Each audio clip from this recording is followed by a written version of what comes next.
Hello and welcome back to the channel. My name is Krashy, and today we're going to dive into a new tier list. Now, I haven't done one of these in a while, so whatever the last context I think it's been like 2-3 releases since I've done one.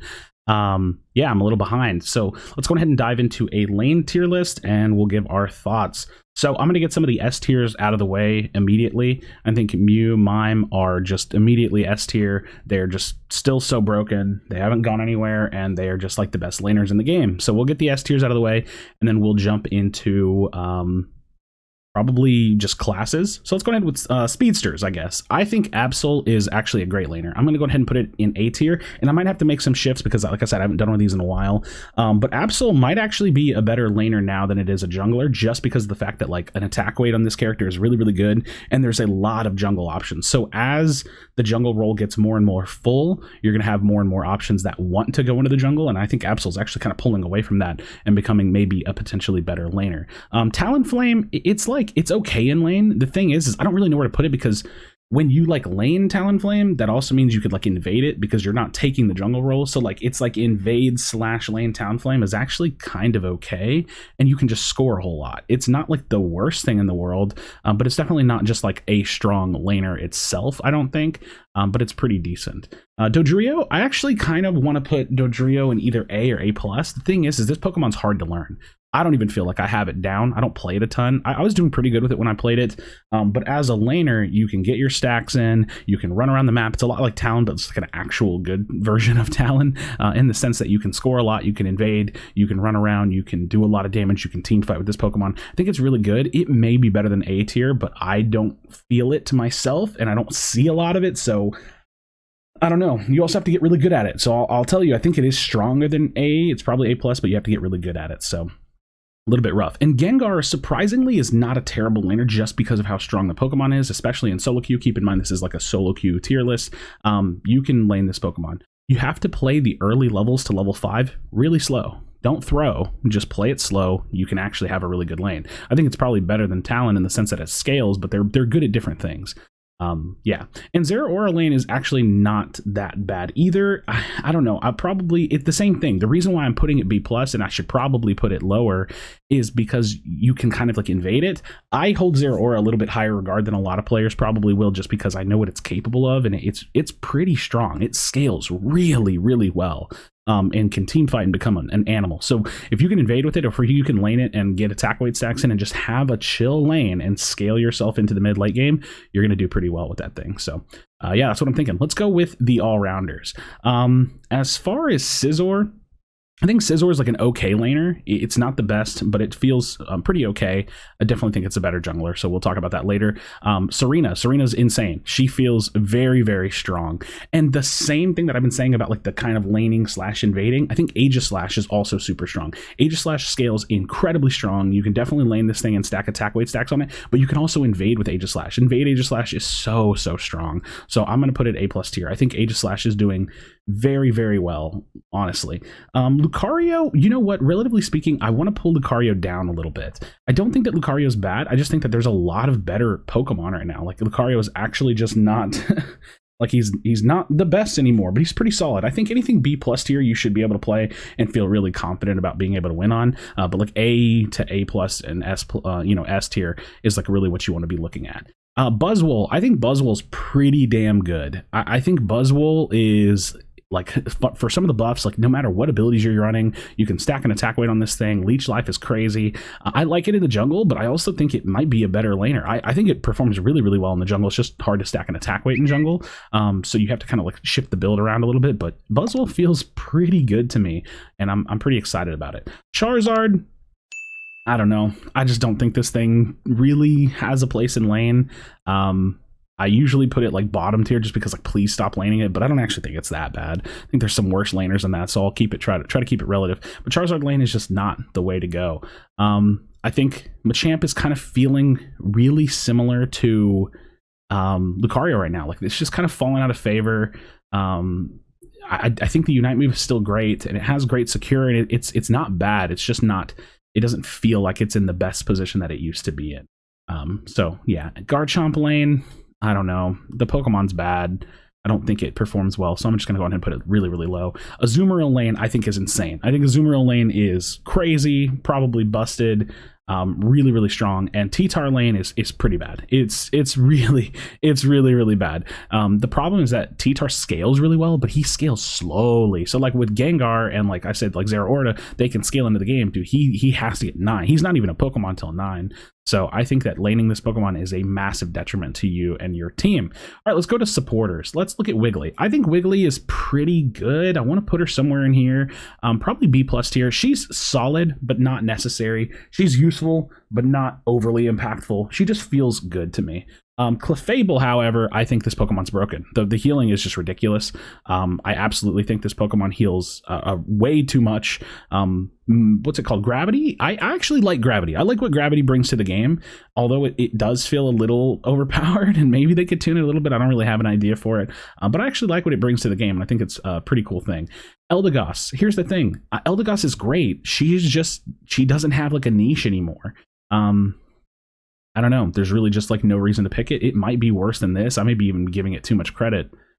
I think it is worse than this. Like, I don't know. Eldegoss just like, doesn't it just kind of feel like she doesn't do anything anymore? I don't know how else to put that. Blissey, I'm putting in A tier because Blissey is still incredibly strong. It just isn't Clefable. And while she can still heal a ton, I actually think that Safeguard might be the play because then you can safeguard Gravity. Maybe, I don't really know. But that said, then you don't have a healer. So maybe you could run both of them together, but that's not the point. And Hoopa's feeling kind of the same. Like, it just doesn't really feel like it does anything on this map. I have an idea for a Hoopa video and like a Hoopa strategy that I'm going to try out at some point. But even so, it's not going to be meta defining or anything. I just don't think that the Pokemon performs super great right now, unfortunately. Oh, and I guess I could do Scyther like in the Speedsters. I think Scyther in lane is like probably not very good, but it's maybe not useless. Like it probably could secure okay. I'll probably just put a B tier. I hadn't really thought about it. Scyther in lane, we'll go with B tier. All right, let's move into attackers. This is going to be a hot take, but I think Pikachu, Gardevoir, like Pikachu is a little bit better. Gardevoir in lane, Ninetales in lane, Decidueye in lane, Duraludon might be a little bit better. These Pokemon are terrible at this map. All of these Pokemon are terrible at this map. Like if you're picking Pikachu, Duraludon, Decidueye, Ninetales, Gardevoir, you can win games. Don't get me wrong. But they're not good at the map. I don't know what else to say. Cinder in lane is awful. Greninja in lane is awful. I mean, these are terrible picks to go into lane. These scale well, mostly Greninja, but they're terrible to go in lane. You're throwing your games by pushing yourself into a lane and not just taking something that's strong. Go to jungle with some of these Pokemon. With some of these Pokemon, don't pick them. Like Gardevoir, I don't think she should be picked on this map, like almost at all. Like she's okay. Ninetales should literally, I think she might be the worst Pokemon in the game right now. Does not need to be picked. Decidueye not really need to be picked. Pikachu is okay, but it's rough. Duraludon's okay, but it's rough. And yeah, as for Cram in lane, I think Cram in lane, I don't know where to put it. It still has such a great laning phase, and I think that Cram scales okay.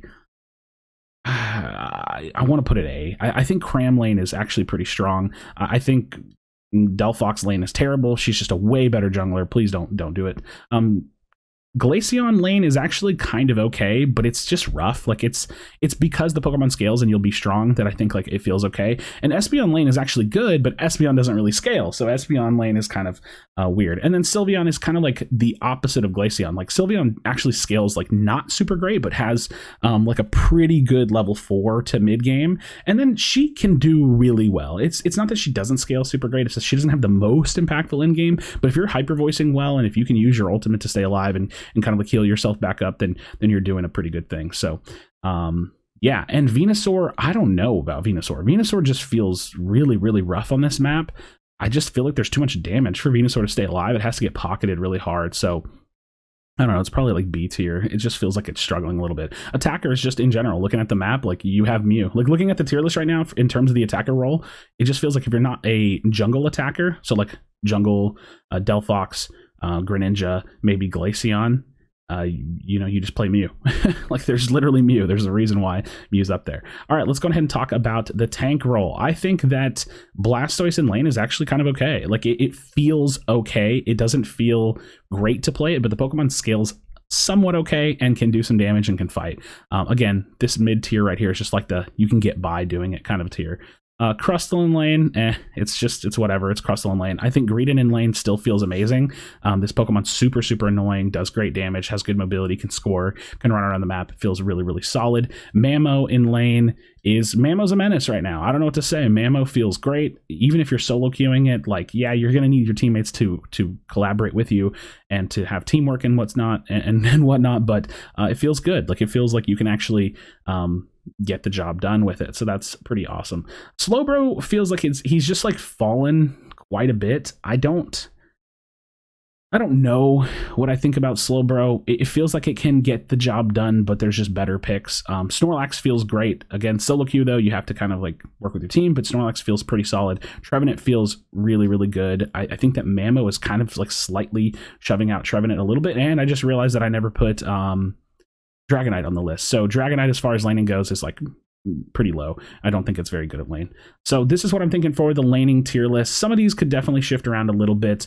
But yeah, that's what I'm thinking for now for the laning tier list. Attackers are down bad. All right, let's go ahead and move over to the jungle side of things. Let's go ahead and move to the jungle. All right, looking at the jungle tier list, let's go ahead and get some of the things that you should probably never jungle ever out of the way.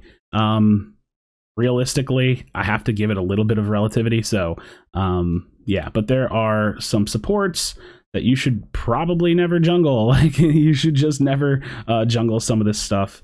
And let's get some of those out of the way. I'm gonna try to do like speed run some of the tanks and things that I just don't think that you should like literally ever jungle.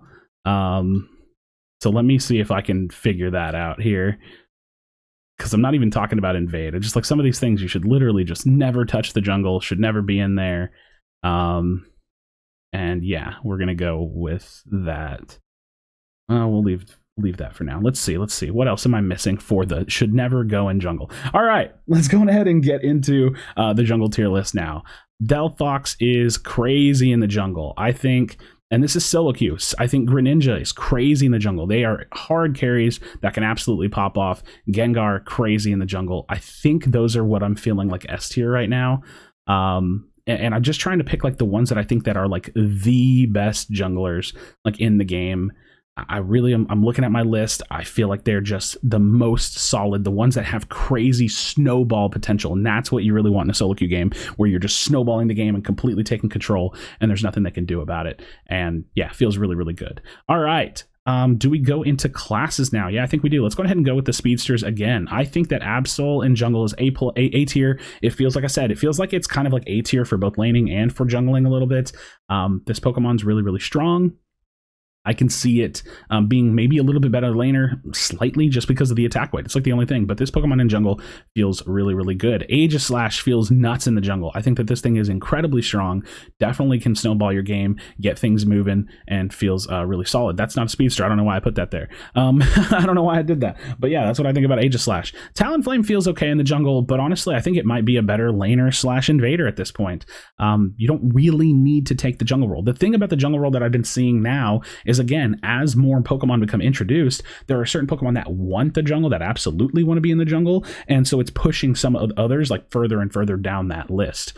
So yeah.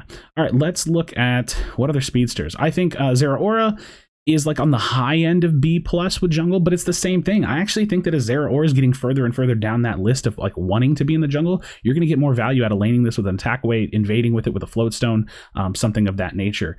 Let's go ahead and what other speedsters do I have? Dodrio, you know, honestly, I think that this thing's a pretty good jungler. I don't know if it's a better laner or not. I'm just going to be completely honest. I'm going to put it in A as a comfort safety pick, because I don't actually know if like teams are running it more in lane or jungle. I just know this thing is actually really strong, stronger than most of us gave it credit for, and it can be played in lane or jungle. So that's kind of what I'm thinking about it. Don't really know what I think is better. And then Scyther in jungle feels really, really strong. It's basically a speedster, can snowball games, and I like that a lot. Has lots of reset potential and can really, really snowball games. If Scyther was like a little bit stronger, I'd probably be putting it in A+ or S tier, because like I said, a lot of these S tier picks are Pokemon that snowball games and get things completely out of control. So that's what I'm thinking about it. All right, let's look at some of the all-rounders. I think that Buzzwole jungle feels pretty damn strong. Again, I think it might slightly be a better laner just because of the fact that you can stack an attack weight with it. but it feels really, really good. The first level 5 gank on this thing, it's solid. I love the level 5 gank on this thing. Definitely something to consider. All right, let's get some of the all-rounders that don't really perform super well in jungle. It's always Serena, Lucario, and Machamp. They're not bad junglers. There's just not really a reason to play them in jungle. Lucario and Machamp are slightly pulling themselves down in terms of viability in general just because of the current meta. But Serena, super, super strong Pokemon, but all of these also want like an attack weight, mostly. Machamp doesn't necessarily need an attack weight, it feels like to me at times, but they can all benefit from an attack weight. So same thing with jungle, you don't really want them in there. Charizard, I think, is still performing well. The only problem with Charizard is the Clefable gravity nonsense. If you don't know, Clefable... his gravity might bug Charizard, or it makes it to where he can't attack. I don't really know. He's in a weird spot, but I think he's strong still. It's just in a weird spot. So Charizard is just kind of like hanging out. As for Scizor, I think Scizor is crazy good. I think Scizor feels really, really good in the jungle. I like it. I think it feels strong. I think Azumarill feels really, really good in the jungle. I like it. It feels strong. I think that this Azumarill, the thing is it's the attack weight. When it comes to thinking about some of these Pokemon and what they should be doing in the game, like, I want an attack weight on this Pokemon, but I think that the Pokemon is super strong. So even if you play it in the jungle, you can get to your level 8 really, really fast, and then you can start snowballing the game and get attack weight stacks. So just kind of what I'm thinking. Tyranitar is actually... it's weird. I don't know where to put this thing because it's only good in the jungle, but it takes so long to get this thing online that I feel like it's a risk to take it. But Tyranitar feels relatively better than the B+ tier in jungle to me. Kinda. Or like if I had to, I would put it here because it's above these three, but like maybe similar in strength with these other speedsters over here. It's weird. Tyranitar jungle is like, it's solid, but I don't exactly know how I feel about it, and it makes me a little nervous. But it feels strong. It is strong. It scales really, really well. So if you can take it jungle, as long as you're... it's like, here's the thing. I'm going to put it A tier. If you take it jungle and your laners don't throw their lanes, you're going to stomp the game because you're going to get so incredibly big that they can't deal with you. And it's like, damn, that's crazy. All right, Garchomp. Here's the thing. It's like down here at the very, very bottom, or it's like right here at the very, very top. So I guess I just put it B+ tier. It's like this thing is just like, it's not very good, man. It's like, I don't know what to do with this Pokemon. It just doesn't feel good. And honestly, some of these other options in jungle would probably just bring the same value, but it's like not the worst thing in the world. It's weird. Garchomp's just in a really, really rough spot. I think Dragonite is solid in jungle. It's just not really the meta right now to play Dragonite, and Dragonite is not like the best team fighter in the world. It's okay. So it just gets like shoved out. So, but it's like, relatively speaking, it's like decent. It's a decent jungler to pick for sure. Yeah. Oh, Trevenant. I never put Trevenant on the list here. Trevenant's right here somewhere. Just like another tank that you really shouldn't jungle, I don't think. Now, here's a lot of attackers here. We got a lot of attackers here. I think Cinderace has fallen quite a bit. It's just not as necessary as it used to, but it still does well, and you can team fight with this thing super well. So it's still a relatively strong pick. That I think that deserves a little bit of respect. Same thing for Cram. I think Cram it performs pretty well in jungle. It's not the same strength that it used to be, but it's relatively pretty strong. This is where I got to start getting into some hot take times, because there are just some Pokemon that are just not in jungle position. Mew, I don't really see a reason ever to jungle. It's way too strong in lane to be jungleable. I think Glaceon in jungle actually still feels pretty damn strong. Maybe up here, actually. Yeah, it's definitely better than Cram. I think Glaceon in jungle feels really, really good. Yeah, Glaceon jungle feels really, really strong still. I haven't been playing it a ton since the nerfs, but it's not really nerfed. And I just, yeah, it's kind of my thoughts on it. I'm going to put some of these attackers. I don't know where to put like the attackers that I absolutely just don't think should be in jungle right now. Espeon, I don't think should jungle. Sylveon, like, can kind of jungle. Venusaur is in this weird spot. I don't know if Venusaur is bad. I really don't know what happened to Venusaur. It just feels like this Pokemon can't do anything. But I do think, relatively speaking, it's better than some of these other picks. I mean, I guess it's not better than having a Mew, but it's better than having a Mew jungle, because Mew should never jungle. So this is like a weird tier list interaction here, where like I would rather have a Venusaur jungle over a Mew jungle, but one-to-one speaking, I would rather have a Mew on my team than a Venusaur. So that's a weird interaction here. Bear with me, I guess. Gardevoir, it's okay, but it kind of just doesn't do well on this map. But again, relatively speaking, for the jungle tier list, it's better than picking these other things in jungle. Decidueye, same thing. Like, I don't know. And then Duraludon, like, it's weird because there are some things on this list. Now I have to pull, like, I feel like I have to pull all of these down because I don't want these on my team, really. And yeah, they might be slightly better than like Mew jungle, but it's not even like enough because Mew is just Mew. So this is kind of what I'm thinking for the jungle tier list. I think that I've got a couple of like sus positions on the list. Like Charizard is like a weird question mark for me. I think that it's really strong, but I don't really know where to put it. T-Tar at times because of solo queue. I think that it could be higher, but you just have to pray that your laners don't like hard feed and int the game. But this is what I'm thinking, friends. So let me know your thoughts in the comment section down below. I try to keep this one shorter than my usual ones and kind of speed run through it. But yeah, this is my jungle tier list. Now, again, I know that like putting some of these attackers in the same tier as like tanks is probably stupid, but that's how bad I don't think these Pokemon should get picked. And again, I'm not ordering it left to right. If I had to, I would put them like up here, right? You know what I mean? Like if you're going to force me to do that, like, yeah, they're better than some of the tanks and the supports, but dude, this list looks weird. But I honestly think that like if you're jungling, please like mostly avoid. And honestly, Gradient is like, this is like jungle invade or something. Like honestly, I should still put it down here. If you're jungling, please avoid B tier and C tier. Just don't do it. In my opinion, don't do it. That's just my thoughts. So friends, drop a like on the video, subscribe for future Pokemon Unite content. As always, be sure to be kind of one another. Tell someone you love them, and I'll see you on the next video.